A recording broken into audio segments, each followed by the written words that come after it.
Grew ashamed of what I never chose. Tangled in Michael Jackson comparisons. Buried under jokes that weren't my fault.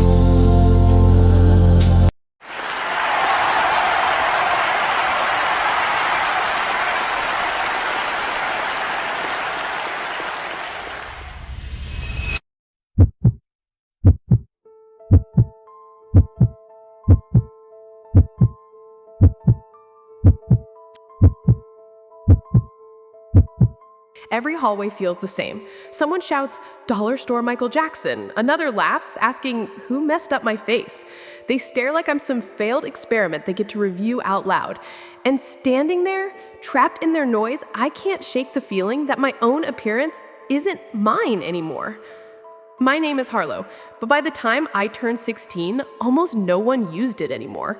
People in my school seemed convinced I belonged to someone else. Someone famous, someone unreachable, someone I had never met. Michael Jackson's daughter. That's her. I swear she looks exactly like him. Poor thing. Must be rough having a face that tells a story she can't deny. I lived with my father in a trailer that leaned so much to the right that we kept books under one side of the bed to keep it level. Dad worked at a scrapyard, hands always smelling like metal and oil. We never had money, hardly had heat, but Dad always tried to make the world feel less cruel when the door closed behind us. But school was a place where walls offered no safety. The worst day began during biology class. We were assigned a group project, but when everyone moved their desks together, mine stayed alone. No one even looked my way. I was still pretending not to notice when the boy behind me snapped his fingers loudly. "Guys, look, tell me that isn't Michael Jackson's kid. Look at her." Heads turned. Not slowly, all at once, like someone switched on a spotlight I never asked for. A girl whispered loudly, "Her mother must be hiding something. No one looks that much like a celebrity for no reason." The class laughed. Even the people who didn't want to laugh still smiled because cruelty is contagious. Another voice joined in. Honestly, if I were her mom, I wouldn't admit it either. Who'd want to explain that? My chest tightened until breathing felt like swallowing broken glass. The teacher said nothing. At lunch, things got worse. I walked into the cafeteria holding my tray, hoping maybe today someone would sit with me. But the moment I chose a table, 3 girls stood up and moved away without a word. One of them muttered as she passed, "We don't need cameras coming here thinking we're part of some scandal." More laughter. It was so loud, my ears rang. A boy from 2 tables over cupped his mouth and shouted, "Harlow, smile! We want to see your dad's face." The cafeteria shook with laughter. I felt heat rush to my eyes. I lowered my head, but their voices chased me. She can't even deny it. The resemblance is ridiculous. No wonder she doesn't talk. She probably knows the truth. I couldn't eat. I couldn't move. But the moment that truly broke me came as I was leaving the room. Someone whispered behind me, "Her mother must be ashamed of her." My steps faltered. Not because they said I looked like someone else, but because they said my mother was ashamed of me. My mother, who had died when I was 9, who left behind a drawer full of handwritten notes, each ending with, "I love you more than tomorrow." My mother, whose face I barely remembered and whose memory they just used as a punchline? My legs felt weak. I walked out of school before the bell even rang. At home, Dad was sitting at the small kitchen table, piecing together a broken toaster like it was a puzzle worth solving. When I opened the door, he looked up, and whatever he saw in my eyes made him stand immediately. He wrapped his arms around me. I didn't need to explain. I just whispered, "They said Mom would be ashamed of me." Dad's voice shook, but not with anger, with love. "Harlow, listen to me. Your mother adored you. Every piece of you. Your face doesn't make you someone else's child. It makes you her daughter, and mine." He held my shoulders firmly, like anchoring me to the truth. People talk because they don't know you, but I do, and you are not the rumor they've turned you into. That night, I opened a battered notebook and began writing. I wrote about the classroom stairs, the empty tables, the sharp laughter, the moment my mother's memory was wounded. And somewhere on that torn paper, I carved out a line. If they keep trying to replace my identity, I will sing until they hear the girl I actually am. This song was born on the days when I felt stolen, when people acted like my face belonged to someone else and my story belonged to their jokes. If anyone out there has ever felt erased or watched the world twist your truth into something painful, leave these words: I am not your rumor.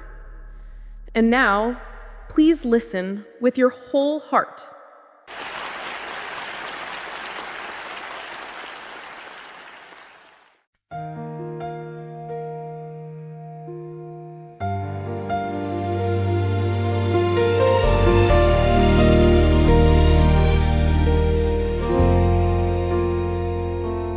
I felt shame that wasn't mine. Michael Jackson lived in their laughter. They joked before knowing anything, turned my features into punchlines. My heart carried their judgments, heavy in ways I can't explain. She's trying to be him, someone teased, another said she thinks she's special. But I never tried to be anyone, I just showed up as myself. Still their comments stain my spirit like guilt I never earned. I grew ashamed of what I never chose, tangled in Michael Jackson comparisons, buried under jokes that weren't my fault. But music washed the shame away, held me in honest softness, and gave me back my life.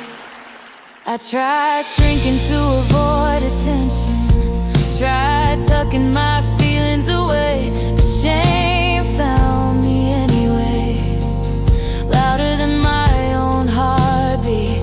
One night I whispered a melody, it felt clean, warm, forgiving, like rinsing off all their words, like reclaiming my fragile worth. For the first time I didn't feel stained, music lifted what they placed on me. I grew ashamed of what I never chose, tangled in Michael Jackson comparisons, buried under jokes that weren't my fault. Yeah, now my voice rises unburdened, free from the shame that wasn't mine, true to the girl underneath it all. I breathe with clearer lungs now, my heart lighter and unafraid. Music keeps me gently renewed and helps me shine on my own.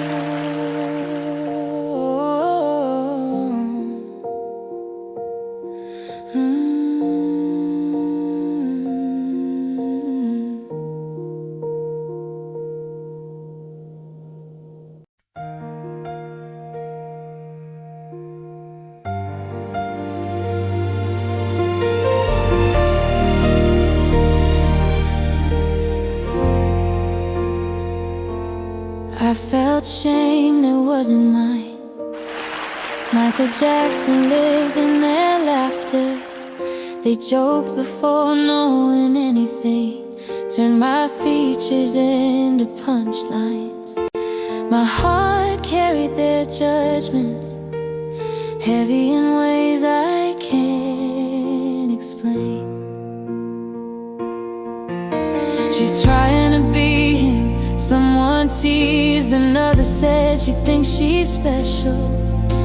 But I never tried to be anyone, I just showed up as myself. Still their comments stain my spirit like guilt I never earned. I grew ashamed of what I never chose, tangled in Michael Jackson comparisons, buried under jokes that weren't my fault. The music washed the shame away, held me in honest softness, and gave me back my life. I tried shrinking to avoid attention, tried tucking my feelings away, but shame found me anyway, louder than my own heartbeat. One night I whispered a melody, it felt clean, warm, forgiving, like rinsing off all their words, like reclaiming my fragile worth. For the first time, I didn't feel stained. Music lifted what they placed on me. I grew ashamed of what I never chose, tangled in Michael Jackson comparisons, buried under jokes that weren't my fault.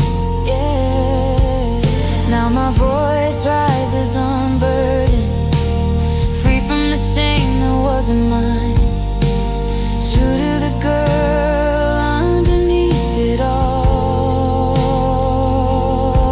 I breathe with clearer lungs now, my heart lighter and unafraid. Music keeps me gently renewed and helps me shine on my